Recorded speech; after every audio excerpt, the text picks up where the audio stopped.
Shalom jemaat terkasih, kiranya sukacita dan damai Kristus senantiasa mengalir bagi kita semua. Saya Adin Ahmadi, hari ini akan menyampaikan info sepekan ke depan. Mari kita merasakan lawatan Tuhan melalui program Pelita Hidup yang disiarkan melalui YouTube GB Bethel Kelapa Gading yang diadakan setiap hari Senin sampai Sabtu pukul 5 pagi. Doa merupakan nafas kehidupan bagi setiap kita. Kami mengundang seluruh jemaat untuk dapat mengikuti kegiatan doa ini. Doa pagi diadakan setiap hari Senin sampai Sabtu pukul 6 sampai 7 pagi diadakan secara online melalui Zoom. Doa malam diadakan setiap hari Jumat pukul 7 malam di gereja lantai 2. Dan Menara Doa Sinode GBI setiap hari Sabtu pukul 6 sampai 7 pagi secara online melalui aplikasi Zoom. Untuk Menara Doa Onsite setiap hari Sabtu pukul 9 pagi di gereja lantai 1. Dan berikut seluruh kegiatan ibadah yang dapat jemaat ikuti. Mari kita mengarahkan kepada anak-anak untuk semakin mengenal pribadi Yesus melalui ibadah Bethel Kids yang diadakan setiap hari Minggu pukul 10 pagi di ruangan lantai 3. Untuk ibadah onsite Bethel Youth dan Bethel Teens diadakan setiap hari Sabtu pukul 5 sore di ruangan lantai 1. Mari anak-anak muda bergabung dalam ibadah ini dan kita akan bertumbuh bersama-sama. Untuk ibadah WBI Wanita Bethel Indonesia, hari Rabu 24 Mei 2023 pukul 10 pagi secara onsite di gereja lantai 2. Untuk ibadah ini akan dilayani oleh hambanya Pendeta Virji Huta Uruk dengan tema Kekuatan Seorang Hana. Mari para wanita Bethel bersama-sama hadir dalam ibadah ini. Dan ibadah BSM Bethel Senior Ministry hari Kamis kedua dan keempat setiap bulannya pukul 10.30 pagi. Ibadah ini diadakan secara online melalui aplikasi Zoom. Untuk itu kami mengundang kepada seluruh oma-opa dapat hadir dan rasakan lawatan Tuhan bersama-sama. Ibadah Raya GB Bethel Kelapa Gading, Minggu 28 Mei 2023, ibadah pukul 8 dan pukul 10 pagi akan dilayani oleh hambanya PDP Jovita Abraham dengan tema Api Roh Kudus Bakar Hatiku. Doa pencurahan Roh Kudus akan diadakan secara onsite pada tanggal 19 sampai 27 Mei 2023 pukul 7 malam di gereja lantai 2. Untuk itu kami mengundang kepada seluruh pengurus dan jemaat dapat hadir dan bersama-sama merasakan dan menikmati lawatan Tuhan. Kisah Para Rasul 1 ayat 8.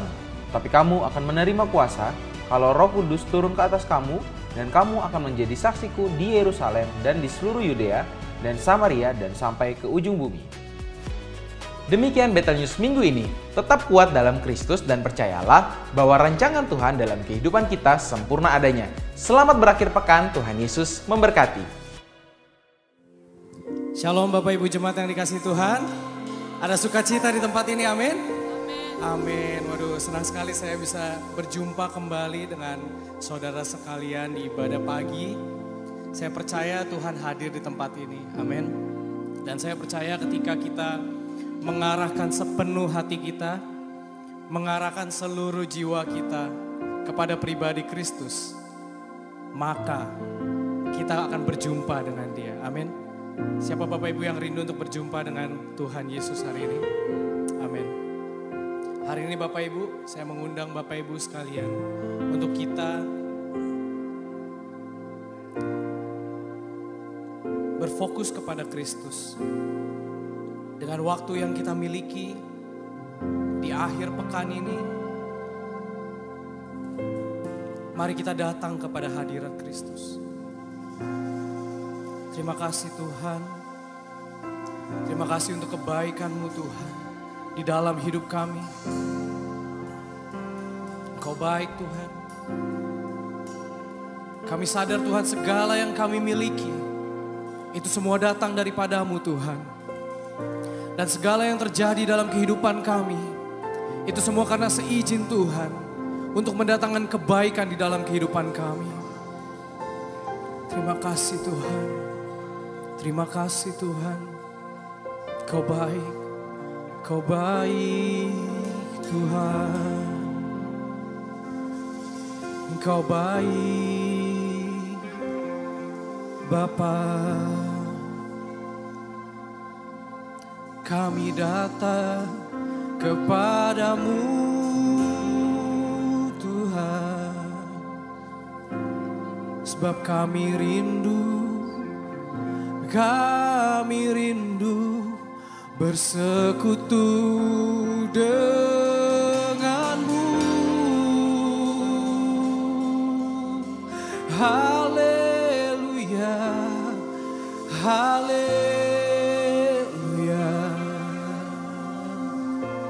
Kau besar Tuhan, Kau besar Tuhan. Hanya nama-Mu yang kami sembah Tuhan. Hanya nama-Mu. Yesus kami puja, kami sembah sebagai Raja. Berdiri di tengah kami, ditinggikan dan dipuji. Katakan Yesus. Yesus kami puja, kami sembah sebagai Raja. Berdiri di tengah kami, ditinggikan dan dipuji. Sembah dan puji penuhi tata-Mu. Sembah dan puji penuhi tahta-Mu. Sembah dan puji penuhi tahta-Mu. Yesus Tuhan adalah Raja. Mari Bapak Ibu Saudara kita bangkit berdiri. Mari kita katakan Yesus. Yesus kami puja, kami sembah sebagai Raja. Berdiri di tengah kami, ditinggikan dan dipuji. Yesus, Yesus kami puja, kami sembah sebagai Raja. Berdiri di tengah kami, ditinggikan dan dipuji. Sembah dan puji beri tahta-Mu. Sembah dan puji beri tahta-Mu. Sembah dan puji beri tahta-Mu. Yesus Tuhan adalah Raja. Sembah dan puji, sembah dan puji beri tahta-Mu. Sembah dan puji beri tahta-Mu. Sembah dan puji beri tahta-Mu. Yesus Tuhan adalah Raja. Sembah Dia, sembah dan puji beri tahta-Mu. Sembah dan puji beri tahta-Mu. Sembah dan puji beri tahta-Mu. Yesus Tuhan adalah Raja.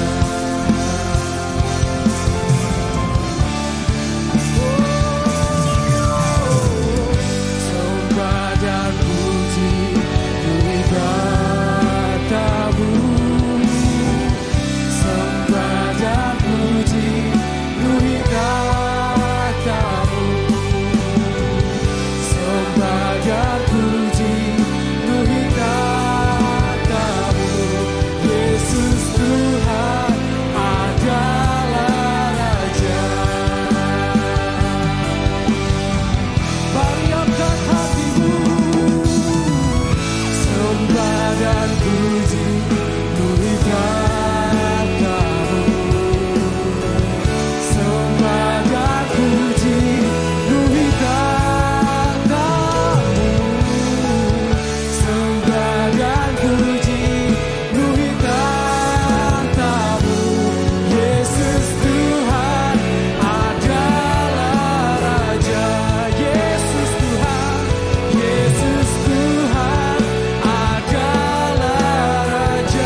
Engkau kami sembah dan kami puji Tuhan.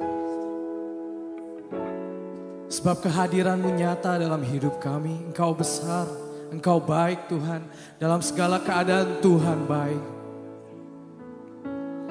Dan hari ini Tuhan, dalam kesempatan ini Tuhan, kami segenap umat-Mu Tuhan, kami rindu Tuhan meninggikan nama-Mu di dalam hidup kami Tuhan.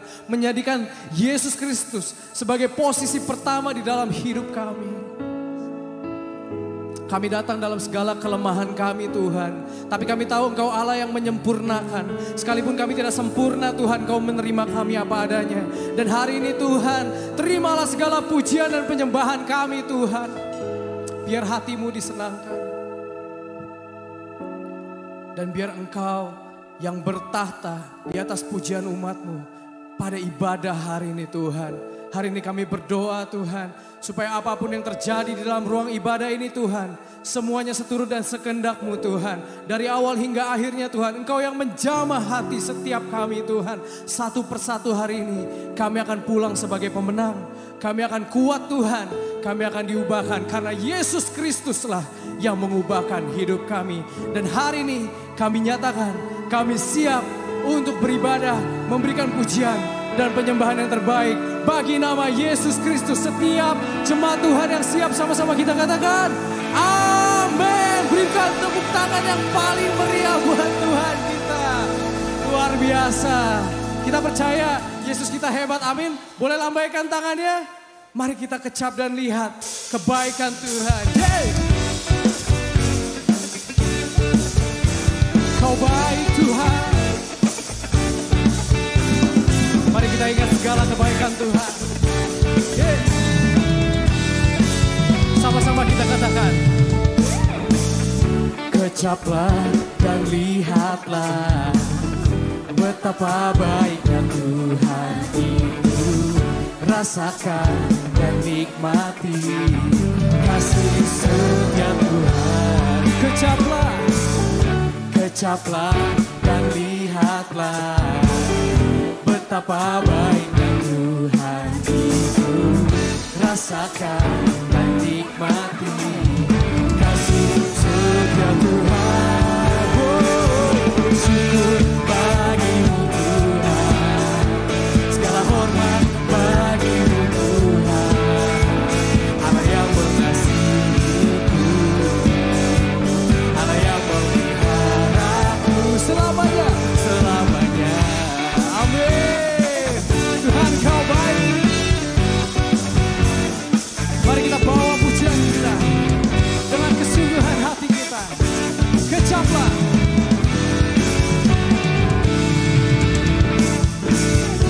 Kecaplah dan lihatlah betapa baiknya Tuhan itu. Rasakan dan nikmati kasih setia Tuhan. Syukur, syukur bagi-Mu Tuhan, segala hormat bagi-Mu Tuhan, Allah yang mengasihiku, Allah yang memeliharaku. Syukur, syukur bagi-Mu Tuhan, segala hormat bagi-Mu Tuhan, Allah yang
sukacita. Yeay. Allah kita besar, amin. Allah kita hebat, amin. Ada sukacita di tempat ini, boleh lambaikan tangannya. Yeay. Karena hanya di dalam Tuhanlah kita mendapatkan sukacita yang abadi dan kekal.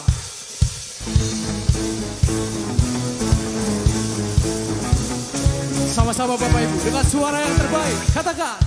Dalammu ku temukan sukacita. Dan dunia takkan sanggup memberikan.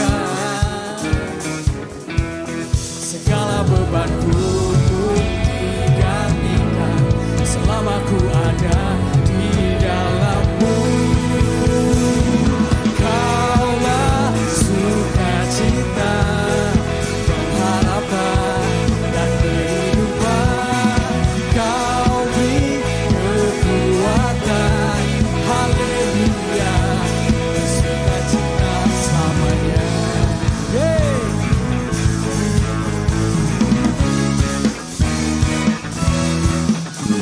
Kau ada menghampiri setiap langkahku. Berikan kekuatan dengan rohmu, amin. Janjimu yang telah menuliskan, ku punya rancangan yang indah.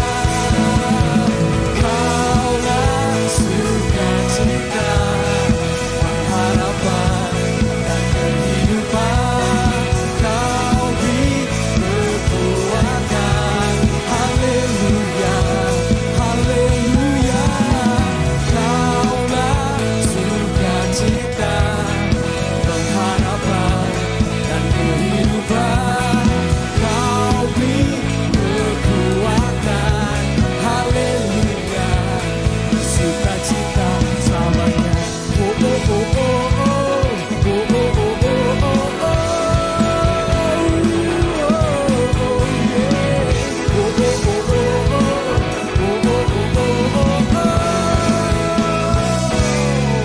Kaulah sukacita, pengharapan dan kehidupan. Kau beri kekuatan, haleluya, haleluya. Kaulah sukacita, pengharapan dan kehidupan. Kau beri kekuatan, haleluya, haleluya. Kaulah sukacita, pengharapan dan kehidupan. Kau beri kekuatan, haleluya, bersukacita, haleluya, bersukacita selamanya. Amin. Ada sukacita di hadapan Tuhan. Berikan kemuliaan buat Tuhan kita. Haleluya. Terima kasih Tuhan. Terima kasih Tuhan. Kita percaya ada satu nama yang besar dan nama itu adalah nama Yesus Kristus. Nama yang ajaib. Saudara datang kepada nama itu, saudara datang dengan sakitmu, maka Anda akan disembuhkan. Apabila Anda beriman kepada nama Yesus Kristus, nama yang di bawah kolong langit ini, tidak ada yang diberikan kecuali kepada Kristus. Terima kasih Tuhan. Hari ini saudara, mari tenangkan hatimu. Mari dengan iman kita bawa hati kita kepadanya. Dialah firman, dialah anak tunggal Bapa yang terus ada bersama kita.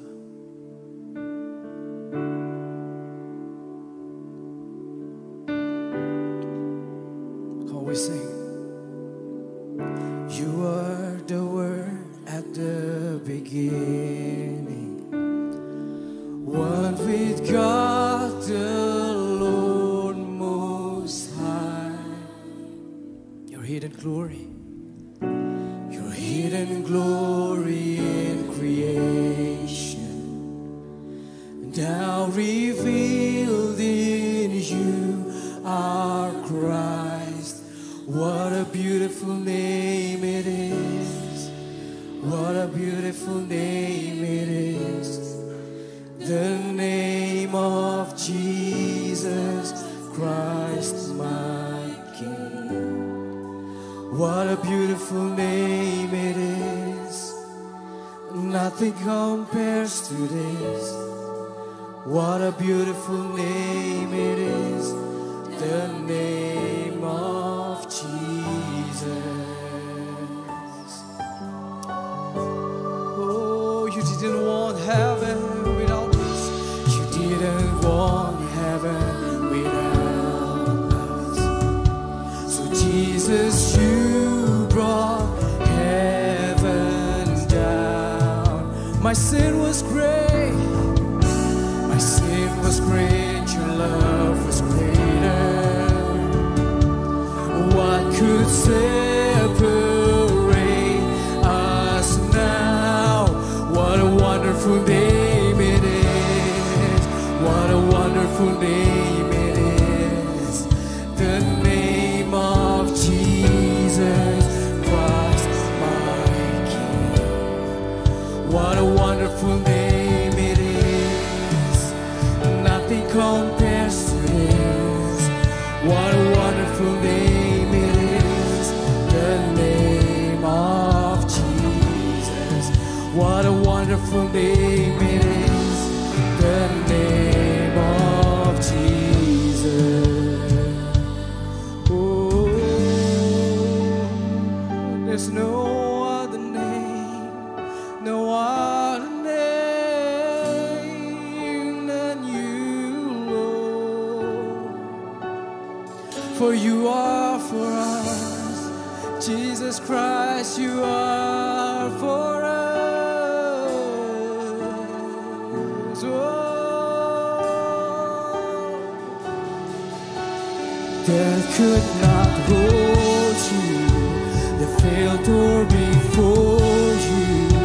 You silenced the voice of sin and grave. The heavens are roaring the praise of your glory. For your race, for you are raised to life again. You have no rival, you have no rival, you have no equal.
Kau kudus Tuhan,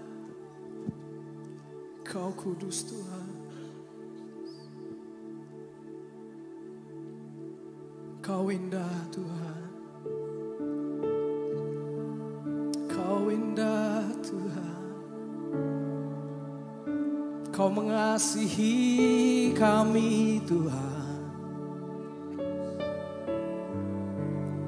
Kau rindu bersama dengan kami Tuhan. Kau ada bagi kami yang terluka Tuhan. Saudara, mari angkat tanganmu, mari kita nyatakan. Sungguh indah Kau Tuhan, penuh kasih dan sayang. Kau tempat penghiburan bagi setiap hati yang terluka. Sungguh indah Kau Tuhan, menara perlindungan. Kau sumber kekuatan bagi semua orang yang membutuhkan.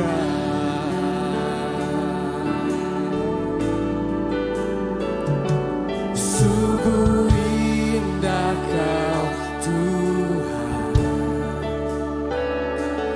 penuh kasih dan sayang. Kau tempat penghiburan bagi setiap hati yang terluka. Sungguh indah Kau Tuhan, menara perlindungan. Kau sumber kekuatan bagi semua orang yang membutuhkan. Sama-sama katakan, sungguh indah Kau Tuhan, penuh kasih dan sayang. Kau tempat penghiburan bagi setiap hati yang terluka. Sungguh indah Kau Tuhan, menara perlindungan. Kau sumber kekuatan bagi semua orang yang membutuhkan. Sumber kekuatan, sumber kekuatan, sumber kekuatan, sumber kekuatan, sumber kekuatan bagi semua orang yang membutuhkan.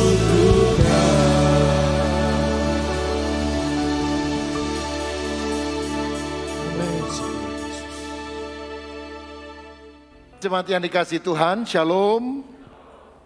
Kiranya damai sejahtera Kristus melimpah dalam hidup kita. Baik, pada hari ini saya akan menyampaikan firman dengan judul Hidup Sehat. Kita akan baca 1 Tesalonika 5 ayat 23 bersama-sama dengan bersuara. 2, 3. Semoga Allah damai sejahtera menguduskan kamu seluruhnya, dan semoga roh, jiwa, dan tubuhmu terpelihara sempurna dengan tak bercacat pada kedatangan Yesus Kristus Tuhan kita. 3 Yohanes pasal pertama ayat yang kedua, 2, 3. Saudaraku yang kekasih, aku berdoa semoga engkau baik-baik dan sehat-sehat saja dalam segala sesuatu, sama seperti jiwamu baik-baik saja. Amin. Pada masa kini ada banyak orang mengejar kesembuhan, tetapi sayang banyak di antara mereka yang tidak menjaga kesehatan. Banyak orang rela mengeluarkan uang yang banyak untuk pergi berobat ke dokter yang ternama, baik di dalam maupun di luar negeri, membeli obat-obatan yang begitu mahal.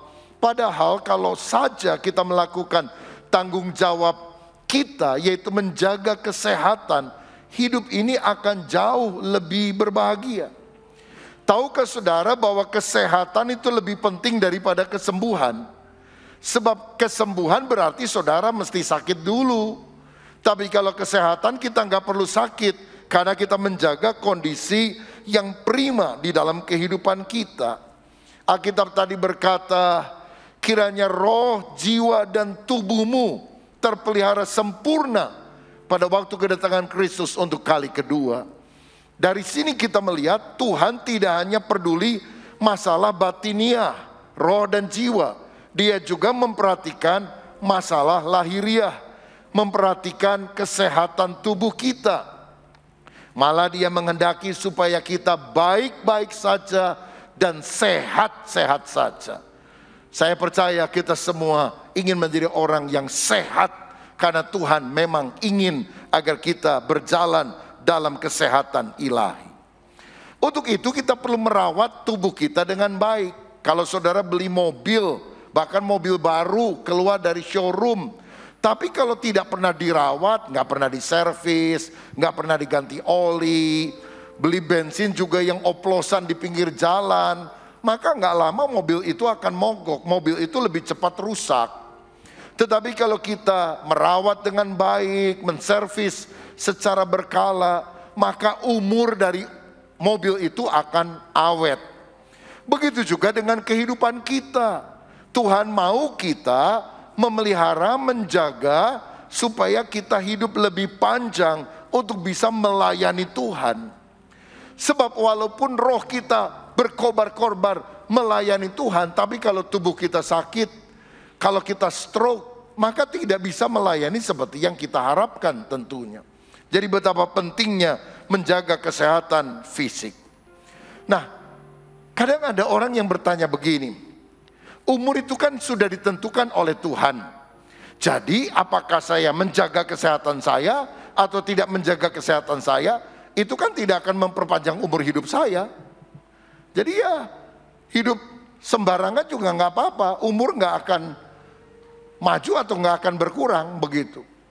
Saudara, ini adalah pemikiran yang salah. Kenapa? Yang pertama, dari segi kualitas hidup itu sangat berbeda. Kalau orang sampai umurnya 70 tahun sehat, kuat, sampai Tuhan memanggil dia, bukankah dia mendapatkan kualitas hidup yang baik?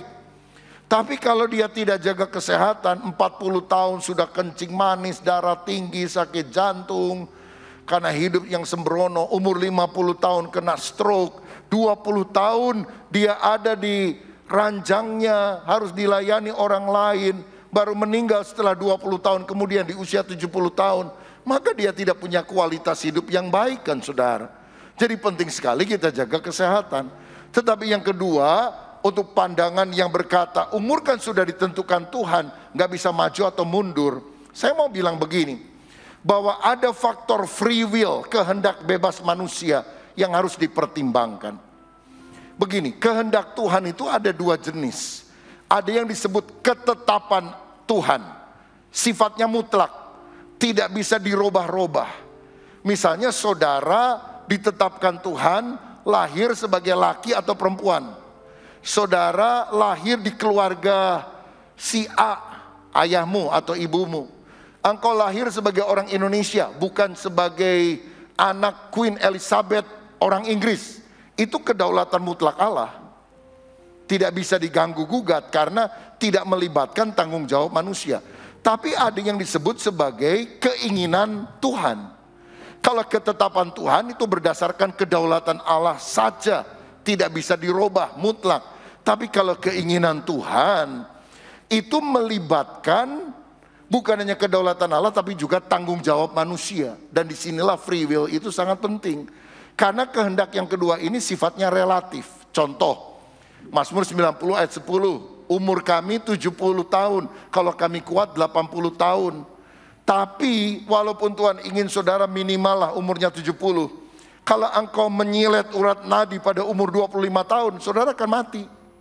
Atau pada umur 40 engkau lompat dari apartemen lantai 10, saudara nggak bisa bilang kalau Tuhan sudah mentakdirkan saya mati 70, walaupun saya lompat dari gedung berlantai tinggi, saya nggak akan mati. Malaikat akan menatang saya. Oh, ngawur saudara. Saudara akan mati karena engkau menyalahgunakan free will, kehendak bebas yang Tuhan berikan kepada kita. Sehingga masalah kesehatan secara fisik itu tidak bisa cuma digantungkan semua kepada Tuhan, karena kita juga harus bertanggung jawab. Tuhan, saya overweight, tapi Tuhan tolong ya, saya suka makan soalnya. Jadi tolong Tuhan, saya berdoa supaya makanan ini nggak jadi daging. Saudara makan sebanyak-banyaknya ditambah doa, minta nggak overweight. Engkau tidak melakukan bagianmu, nggak mungkin Tuhan akan mengabulkannya. Karena ada bagiannya Tuhan, tapi ada bagian yang kita juga harus kerjakan di dalam hidup ini. Lebih jauh kita sadar bahwa tubuh kita ini ternyata adalah bait Allah, bait Roh Kudus. 1 Korintus 6 ayat 19 berkata, atau tidak tahukah kamu bahwa tubuhmu adalah bait Roh Kudus yang diam di dalam kamu. Roh Kudus tinggal di dalam diri kita. Roh Kudus yang menguasai roh kita ingin memakai kita menjadi alat kemuliaannya. Mendoakan orang dengan kuasa sehingga orang sembuh. Memberitakan Injil dengan kuasa Roh Kudus sehingga orang bertobat. Tetapi bukankah casing luar daripada pendiaman Roh Kudus dalam diri kita adalah tubuh kita? Kalau tubuh kita sakit-sakitan, bagaimana kita bisa melakukan kehendak Tuhan? Kamu pergi ke sana, beritakan Injil. Kamu pergi ke sana, doakan orang sakit, tumpangkan tangan, orang buta melihat, orang lumpuh berjalan. Saudara tergeletak karena nggak berdaya. Maka pendiaman Roh Kudus yang memberikan power kepada kita untuk melakukan suatu kuasa Tuhan itu terhambat karena kita tidak memelihara tubuh kita yang adalah bait Roh Kudus. Karena itu jangan kita merusak bait Allah, yaitu tubuh kita. Misalnya dengan mengkonsumsi narkoba sehingga hidup saudara umurnya lebih pendek, terlalu banyak minum alkohol misalnya, bahkan merokok. Ada orang bilang gini, mana di Alkitab kan gak ada tulisan dilarang merokok. Emang gak ada saudara. Di pom bensin ada dilarang merokok begitu. Tapi kan Alkitab bilang tubuh kita bait Roh Kudus, harus dipelihara, harus dijaga. Bahkan di dalam 2 Korintus 7 ayat 1 dikatakan, jauhkan dirimu dari pencemaran rohani dan pencemaran jasmani.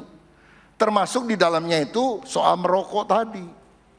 Gini ya, kalau orang belum bertumbuh dewasa rohani, dia selalu nanyanya pola modelnya sama, boleh atau tidak? Boleh nggak orang Kristen nonton bioskop? Boleh nggak orang Kristen pergi ke diskotik? Boleh nggak orang Kristen merokok? Jawabannya boleh atau tidak. Tapi kalau orang sudah tumbuh dewasa rohani, kekristenan itu bukan soal boleh tidak. Tapi soal apakah yang aku lakukan ini mempermuliakan Tuhan atau tidak. Jadi saudara tinggal tanya, bukan soal boleh tidak. Kalau saya merokok mempermuliakan Tuhan tidak? Kalau saudara bilang, iya saya mempermuliakan Tuhan dengan merokok. Haleluya.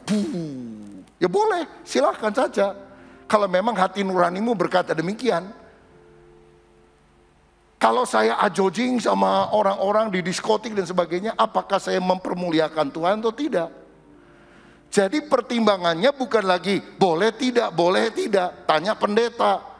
Tapi pertimbangan etis, moral, hati nurani. Apakah ini menambah imanku? Ini mempermuliakan nama Tuhan?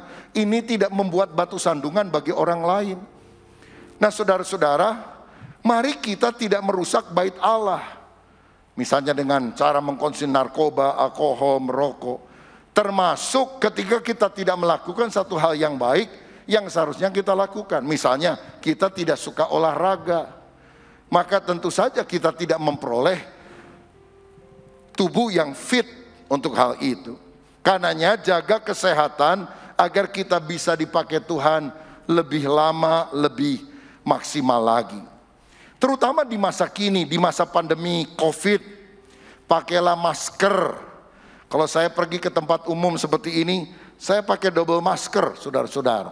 Kalau khotbah saja saya copot supaya suara lebih terdengar. Nah saudara, kemudian sering-seringlah cuci tangan pakai sabun. Ya, karena virus-virus itu akan kalah dengan deterjen atau sabun tersebut. Jauhi kerumunan. Divaksin lengkap. Kalau baru sekali segera 2 kali. Kalau sudah 2 kali segera 3 kali. Ini adalah upaya untuk kita bertanggung jawab atas kesehatan tubuh yang kita miliki. Saudara-saudara, saya tahu ada kondisi di mana kita sulit untuk bisa menjauhi kerumunan dalam kondisi tertentu. Saudara bekerja sebagai karyawan, tugasnya adalah pergi ke beberapa kota karena itu merupakan tugas yang ditetapkan oleh perusahaan saudara. Kan nggak bisa kita bilang, waduh kalau di pesawat gimana bahaya. Ya kita kan harus taat juga karena roda ekonomi perusahaan di mana saudara bekerja harus berlangsung. Tapi di sana kita harus mawas diri menggunakan perlengkapan yang baik. Double masker misalnya.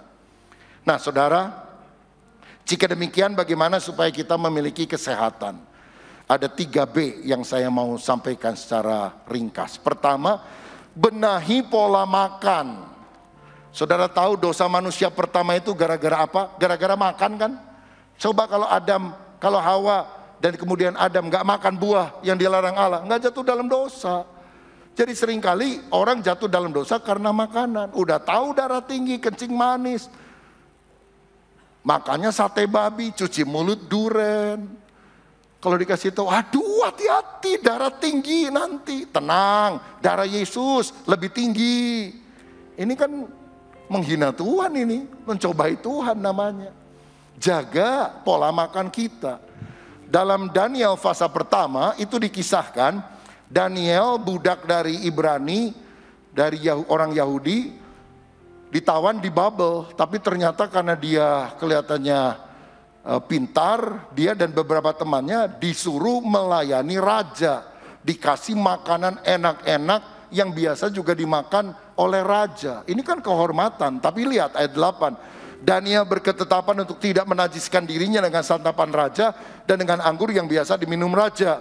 Dimintanyalah kepada pemimpin pegawai istana itu supaya ia tak usah menajiskan dirinya. Dia nggak mau makan makanan yang tidak kosher, saudara. Lalu di ayat 12, dia ngomong kepada pemimpin pegawai istana, adakanlah percobaan dengan hamba-hambamu selama 10 hari dan biarlah kami diberi sayur untuk dimakan dan air untuk diminum.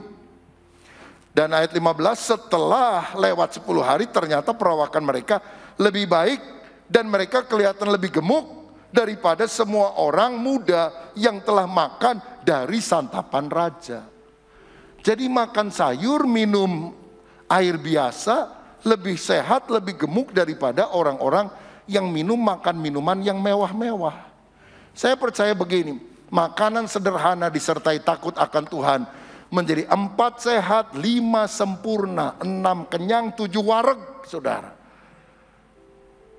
Lalu saudara pikir, kok aneh ya Daniel makan sayur doang kok bisa lebih gemuk dari yang lain.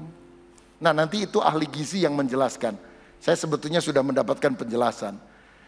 Tapi karena waktunya saya nggak perlu kasih penjelasan panjang lebar lah. Tapi intinya gini saudara. Gajah makan sayur tumbuhan, sapi makan rumput, gemuk juga tuh saudara. Ya jangan dipikir untuk gemuk itu makan daging. Kunaonnya saya makan sayur tapi gemuk. Nah itu. Ada alasan yang kita perlu pelajari lebih jauh. Tapi yang jelas Daniel menjaga pola makan lebih sehat. Itu yang kita harus lakukan. Nah, kalau saya baca di dalam Alkitab, pertama-tama yang boleh dimakan manusia itu cuma sayuran, tumbuhan, buah-buahan yang ada bijinya. Coba lihat dalam Kejadian 1 ayat 29. Berfirmanlah Allah, lihatlah aku memberikan kepadamu segala tumbuh-tumbuhan yang berbiji di seluruh bumi dan segala pohon-pohonan yang buahnya berbiji. Itulah yang akan menjadi makananmu. Jadi yang pertama, menu utama manusia sayuran, biji-bijian, buah-buahan. Tapi di kemudian hari setelah bencana air bah menghukum semua manusia, maka Tuhan memberikan perintah kepada Nuh dan keturunannya. Boleh makan daging, saudara. Lihat ayat berikutnya. Kejadian 9 ayat 3. Segala yang bergerak, yang hidup akan menjadi makananmu. Aku telah memberikan semuanya itu kepadamu. Seperti juga tumbuh-tumbuhan hijau. Jadi pertama kan tumbuh-tumbuhan hijau. Tapi sekarang setelah air bah boleh kamu makan yang bergerak. Artinya binatang-binatang itu boleh. Tapi ada catatan ayat 4. Darahnya janganlah kamu makan. Nah jadi jelas saudara. Pertama sayuran, biji-bijian, buah-buahan. Baru kemudian ada yang diizinkan juga, yaitu daging. Tetapi daging ini menurut hukum Taurat selanjutnya dibagi dua. Ada yang halal, ada yang haram. Yang halal misalnya sapi, ayam, kambing, lalu ikan sungai, ikan laut itu boleh dimakan. Tapi ada yang haram, babi, kepiting, udang, kerang. Ya saya tidak bacakan ayatnya karena waktu. Tapi ini menjadi makanan halal. Kenapa? Babi itu makan dari sampah-sampah. Kepiting, udang, kerang itu binatang seafood ya kalau sudah jadi. Tapi itu binatang bawah laut sehingga banyak kotoran mengendap itu yang kemudian diambil oleh kerang dan sebagainya. Nah saudara-saudara, gimana dalam perjanjian baru? Yesus sendiri bilang begini dalam Markus 15 ayat 11. Bukan yang masuk ke dalam mulut yang menajiskan orang, melainkan yang keluar dari mulut itulah yang menajiskan orang. Yang masuk halal, yang keluar haram. Saudara makan sate babi, babi masuk halal, babi keluar haram. Saudara maki orang, babi lu, nah itu haram saudara. Ya jadi beda, karena dalam perjanjian lama dipakai contoh binatang haram, binatang halal untuk menjadi alat peraga, simbol. Ada perbuatan dan sikap hati yang tidak berkenan kepada Tuhan, haram. Ada perbuatan dan sikap hati yang berkenan kepada Tuhan, halal. Nah jadi soal makanan itu menjadi perlambang. Sekarang sudah digenapkan di dalam diri Yesus. Apa yang baik dan tidak itu. Tetapi Yesus juga ngomong begini. Ayat 17, tidak tahukah kamu bahwa segala sesuatu yang masuk ke dalam mulut turun ke dalam perut lalu dibuang di jamban? Tetapi apa yang keluar dari mulut berasal dari hati dan itulah yang menajiskan orang. Sehingga sekarang ini bukan lagi hukum agama halal atau haram, tapi ini jadi hukum kesehatan. Kita mesti punya pemikiran gini, oh ternyata yang pertama Tuhan kasih untuk manusia itu adalah sayuran, biji-bijian, buah-buahan. Baru kemudian setelah penghukuman air bah itu, oke dah, daging boleh kamu makan. Tapi itu juga dibagi dua, ada yang halal atau ada yang haram. Nah sekarang segala sesuatu diperbolehkan. Tapi kan kita yang tahu firman harus mikir juga nih saudara. Oh tetap ada unsur higienis, unsur kesehatan yang harus kita pikirkan. Jadi kalau saudara tanya praktisnya, jadi Pak Rubin makan babi enggak? Makan saudara. Makan kepiting? Ya masih suka. Udang? Iya. Itu kan haram. Ya saya tadi baca ayat, semua yang masuk itu halal. Tapi kita perlu pertimbangan akal budi. Sehingga yang gampangnya gini, banyak haram, sedikit halal. Ya jadi makan sedikit, aduh ada babi enak nih. Ya udahlah, dikit aja, jangan banyak-banyak. Makan boleh, rakus jangan, saudara. Kalau saudara lihat makan, wah disikat semua, bakmi, bakso, bacang, bakut, bakpao, bakyak. Wah itu bahaya, saudara-saudara. Ya jadi banyak haram, sedikit halal. Jadi dulu saya suka makan durian tuh, satu kepala gini. Tapi sekarang, aduh harus jaga. Kemarin Pak Billy kasih durian, enak sekali. Tapi harus tahan diri, makan satu, aduh enak. Satu lagi lah, udah begitu saudara, udah. Nggak boleh lebih. Saya kadang cek berapa waktu sekali, sebulan sekali saya pakai tes darah. Aduh, kok agak naik ya? Darah sewaktunya, gula nih. Kenapa? Berapa hari terakhir makan kue-kue, makan es krim. Wah, mesti puasa nih, nggak boleh makan es krim nih berapa minggu. Kira-kira seperti itu kan saudara. Karena kita punya hikmat yang Tuhan ajarkan kepada kita. Jadi jangan terlalu milih, ini haram, ini halal. Nggak perlu begitu. Banyak haram, sedikit halal. Nyicip-nyicip aja. Karena kita tahu ada faktor kesehatan. Kalau gitu Pak, saya nggak mau makan babi selamanya. Ya nggak apa-apa. Ya itu kan terserah saudara. Tapi bukan hukum agama. Ini adalah hukum kesehatan, saudara-saudara. Nah, yang kedua setelah kita benahi pola makan, untuk punya kehidupan sehat kita harus berolahraga atau bekerja. Bekerja dengan menggunakan tubuh kita, menggerakkan badan kita. Karena Kejadian 2 ayat 15, Tuhan Allah mengambil manusia itu dan menempatkannya dalam Taman Eden untuk mengusahakan dan memelihara taman itu. Bayangkan Taman Eden yang gede itu harus dipelihara oleh Adam dan Hawa. Jadi kerjaannya apa? Yaitu mesti jalan kaki, beresin apa yang ada, rawat, mengembangkan. Kalau sekarang itu harus bekerja dengan menggunakan tubuh. Kalau saudara suka nimba air, nggak usah pergi ke gimnasium. Ke gym nggak usah, buang duit saudara. Nimba air aja, ngepel, sapu-sapu ya.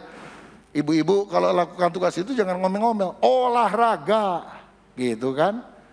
Nah cuma orang sekarang masalahnya kerjanya bukan menggerakkan badan.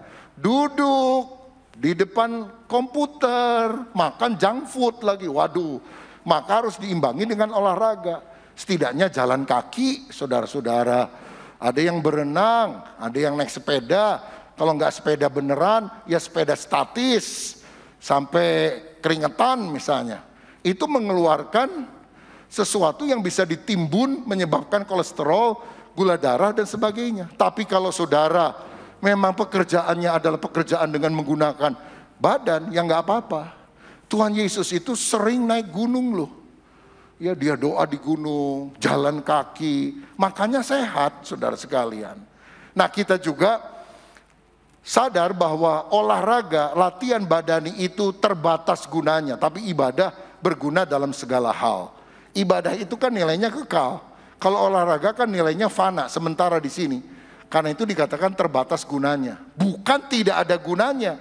Ada gunanya, tapi untuk sementara. Dan karena ada gunanya, ya tentu kita harus berolahraga.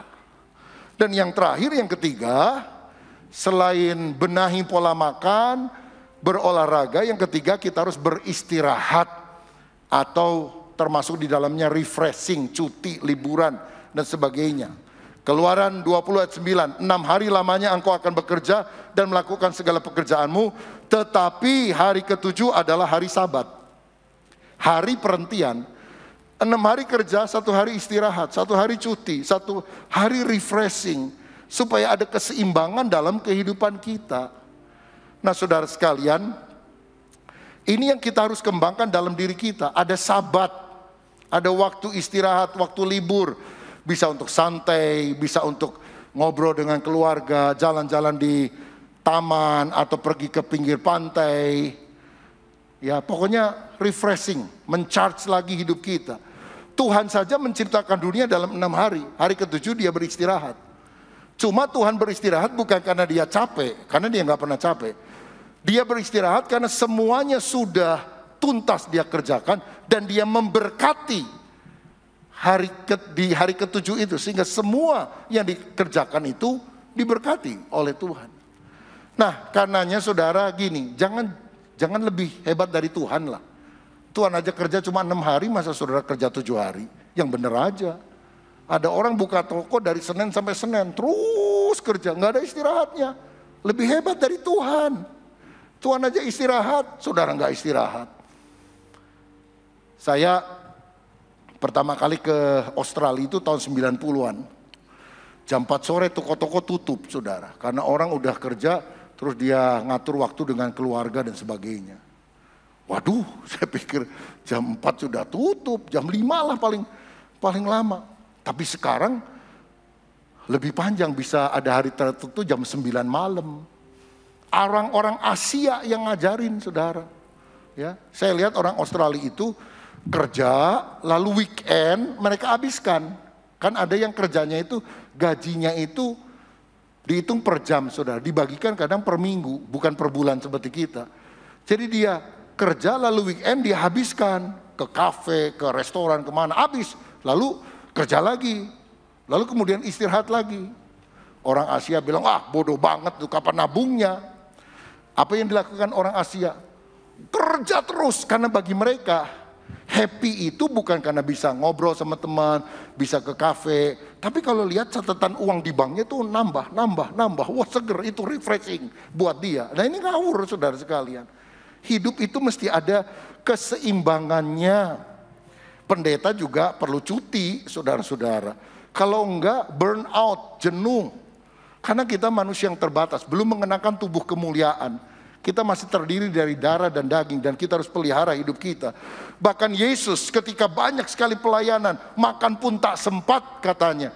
Dikatakan dalam Matius 6 ayat 31, marilah ke tempat yang sunyi supaya kita sendirian dan beristirahatlah seketika.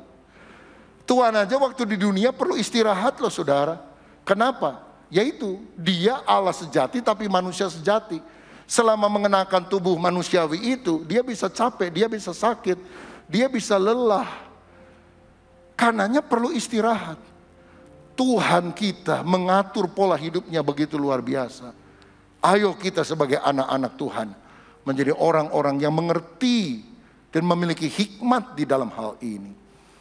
Saudara, ada waktunya kita harus bekerja dengan giat. Tapi ada waktunya kita harus istirahat. Ya. Kepada generasi rebahan, jangan berkata, pakai ayat ini, marilah kita ke tempat sunyi dan beristirahat. Nah, tiap hari istirahat, terus istirahat apa lagi begitu. Tapi yang workaholic, saudara harus dengar baik-baik ayat ini. Supaya ada irama yang seimbang. Yang terakhir, kita harus rajin check up. Terutama kalau usia sudah meningkat. 40 tahun ke atas, 50. Check up untuk tahu kadar gula gimana, kadar kolesterol gimana, tekanan darah gimana, dan yang lain. Supaya kita jauh hari, udah bisa tahu, menjaga. Ada orang gak mau ke dokter, gak mau ke lab, tiba-tiba kena serangan, mati, saudara sekalian. Ya, yang matinya langsung kalau dia beriman langsung ke surga, cuma yang ditinggal itu kan kaget, saudara. Apalagi kalau yang meninggal adalah tiang penopang satu-satunya keuangan keluarga. Wah, repot. Jadi perlu check up. Beberapa waktu sekali check up. Ya, itu yang kita harus lakukan. 2 ayat terakhir, Roma 12 ayat 1. Karena itu saudara-saudara, demi kemurahan Allah aku menasihatkan kamu supaya kamu mempersembahkan tubuhmu sebagai persembahan yang hidup, yang kudus, yang berkenan kepada Allah. Itu adalah ibadahmu yang sejati. Ibadah yang sejati adalah ketika tubuh kita persembahkan untuk melayani Tuhan. Menjadi senjata kebenaran. Tangan tidak dipakai nempeleng orang, tapi mendoakan orang dan menumpangkan tangan atasnya supaya Tuhan menyembuhkan. Kaki tidak dipakai menendang orang, tapi membawa kita ke gereja. Kaki membawa kita untuk mengunjungi orang yang sakit atau orang yang belum mendengar berita Injil, dan kita beritakan kabar keselamatan. Tubuh kita menjadi senjata kebenaran. Roma 13 ayat 14. Tetapi kenakanlah Tuhan Yesus Kristus sebagai perlengkapan senjata terang. Dan janganlah merawat tubuhmu untuk memuaskan keinginannya. Tubuh kita ini kadang-kadang ada keinginan-keinginan yang harus kita kendalikan. Aduh, males ke gereja, masih ngantuk. Kita harus bilang, bangun, mandi segera. Supaya kita bisa mengatasi, jangan dituruti terus.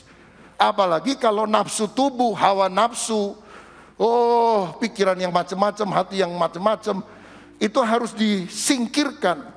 Tidak menuruti hawa nafsu yang menjerumuskan kita masuk ke dalam dosa.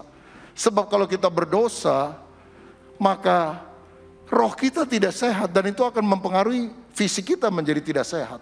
Tetapi kalau roh kita sehat, fisik kita sehat, kita akan menjadi orang-orang yang dipakai Tuhan untuk menjadi berkat bagi banyak orang. Siapa di antara kita yang hari ini mau berkata, Tuhan, dalam tahun kesehatan rohani ini, saya tidak hanya ingin sehat rohnya, jiwanya, tapi sehatkan tubuh saya juga. Karena Tuhan ingin roh, jiwa, dan tubuhmu terpelihara sempurna sampai pada hari kedatangan Yesus untuk kedua kalinya. Tuhan Yesus memberkati. Kami memuji kebesaran-Mu, ajaib Tuhan, ajaib Tuhan. Kami memuji kebesaran-Mu, ajaib Tuhan, ajaib Tuhan, ajaib Tuhan, ajaib Tuhan.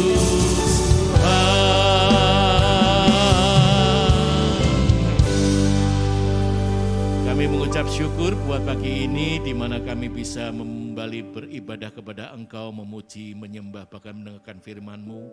Sekembalinya dari tempat ini kiranya firman-Mu menjadi kekuatan bagi kami tetap semakin melekat kepada Tuhan. Karena tidak ada satu orang pun yang dapat kami andalkan hanya selain pribadi Kristus. Mari Roh Kudus melalui firman-Mu Engkau menuntun setiap langkah kehidupan kami. Dan ketika kami ada banyak mungkin masalah, ada dalam langkah hidup kami mungkin ada sedikit kendala, baik percobaan yang kami hadapi, tetapi kami semakin kuat bersama dengan Tuhan. Bukan karena mampu, tetapi Roh Kudus yang memberikan kemampuan dalam kehidupan kami. Mari Tuhan, kiranya bertahta berdaulat sepenuhnya dalam kehidupan kami. Dan juga Engkau memberkati setiap pelayan Tuhan, baik imam pemuji, imam pemusik, asyir, kolektan, semuanya Tuhan. Lipat gandakan talenta mereka, berkat-Mu tercurah bagi setiap para pelayan-pelayan Tuhan. Terima kasih Tuhan, dan pada akhirnya kami berdoa syafaat bagi bangsa dan negara kami. Mari Tuhan kami serahkan bangsa negara kami di dalam tangan Tuhan. Kalau mungkin situasi hari ini Tuhan mulai ada sesuatu yang memanas dalam situasi politik. Mari Tuhan Kau meredam semua segala roh anarkis, roh radikalisme di dalam nama Tuhan Yesus Kristus. Hanya roh Tuhan yang berdaulat. Kami percaya Engkau sudah mempersiapkan pemimpin yang akan sesuai dengan kehendak Tuhan. Kau memberkati Presiden Jokowi bersama dengan jajarannya. Berkat-Mu ada buat aparat TNI Polri. Berkat-Mu ada bagi gubernur, wali kota, sampai tingkat RT RW semuanya Tuhan. Sehingga bangsa Indonesia dalam kondisi yang aman, terkendali ya Bapak. Juga buat masalah kemakmuran, daya beli masyarakat, semuanya kami serahkan dalam nama Tuhan Yesus Kristus. Kami percaya Engkau memberikan kemampuan yang luar biasa bagi bangsa kami ya Bapak. Terima kasih Tuhan, berkat-Mu buat tim gembala kami, buat Om Julius, Pak Rupin, dan Pak Swito bersama dengan keluarga. Dalam pelayanan mereka, pekerjaan mereka dibuatnya berhasil, dan nama Tuhan dipermuliakan. Terima kasih Tuhan, kami percaya kami semua yang hadir pada hari ini diberkati oleh Tuhan. Ada kekuatan yang baru, bahkan kami percaya Engkau sudah mempersiapkan kemenangan demi kemenangan, karena Engkau yang memberikan segala sesuatu yang terbaik dalam kehidupan kami. Dan pada akhirnya kami mengangkat tangan bersama-sama untuk menerima berkat daripada Tuhan. Diberkatilah keluargamu, diberkatilah pelayananmu, diberkatilah pekerjaanmu. Marilah saudara kita pulang dengan membawa berkat dari Allah Bapa, kecintaan dari pribadi Tuhan Yesus Kristus, persekutuan Roh Kudus mulai hari ini sampai selama-lamanya. Mari jemaat Tuhan katakan, amin. Segala yang ku ingini, ku temukan di dalam-Mu, kasih-Mu, cinta-Mu tak pernah berhenti. Segala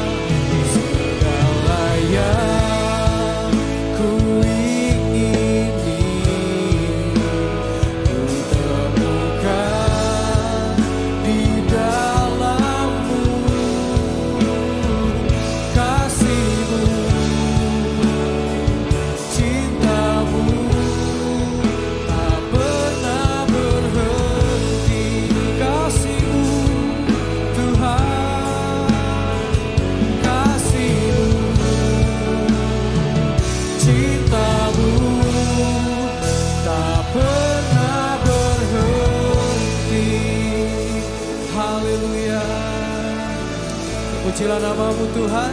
Bapak Ibu Saudara, ibadah kita sudah selesai. Selamat berhari Minggu, Tuhan Yesus memberkati kita semua.